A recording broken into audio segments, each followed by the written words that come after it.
بسم اللہ الرحمن الرحیم۔ کبھی بھی نیک اعمال کرنے کے لیے اچھے وقت آنے کا انتظار نہ کریے۔ کبھی یہ نہ کہیں کہ گھر کی ذمہ داری پوری ہو جائے گی یا فلاں خواہش پوری ہو جائے گی یا فلاں کام ہو جائے گا تو پھر نماز پڑھوں گا، پھر داڑھی رکھوں گا یا پھر روزہ رکھوں گا یا پھر حج کروں گا۔ کبھی بھی ایسا نہ کرے۔ میں اس کے بارے میں ایک واقعہ آپ کو سناتا ہوں۔ ایک اللہ والے دریا کے کنارے پہ بیٹھے تھے، تو ایک آدمی گزرا تو اس نے پوچھا کہ حضرت بابا جی آپ کیا کر رہے ہیں یہاں دریا کے کنارے پہ؟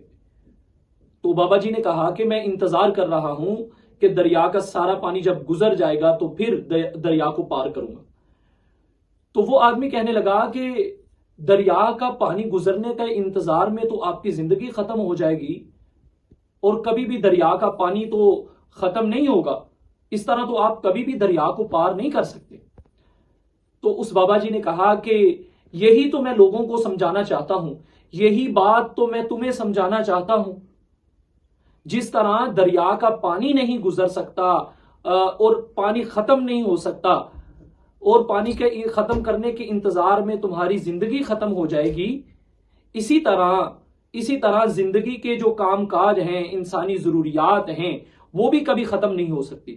جیسے ہمیں دریا کے بہتے ہوئے پانی کے اوپر سے کشتیاں چلا کر یا راستہ بنا کر دریا کو پار کرنا پڑے گا، اسی طرح ہم جو ہے اپنی زندگی کے کام کاج کے ساتھ اپنی آخرت کی تیاری کریں۔ یہ نہ انتظار کریں جیسے پانی گزرے گا تو پھر میں جو ہے دریا پار کروں گا، اسی طرح یہ نہ کہیں کہ میری گھر کی فلاں ضرورت پوری ہو جائے گی یا میری گھر کی جو ذمہ داریاں مجھ پر وہ ختم ہو جائیں گی تو پھر میں نماز پڑھوں گا، پھر میں روزہ رکھوں گا یا پھر میں اللہ کو راضی کرنے کے کوئی اعمال کروں گا۔ ایسا ہو نہیں سکتا۔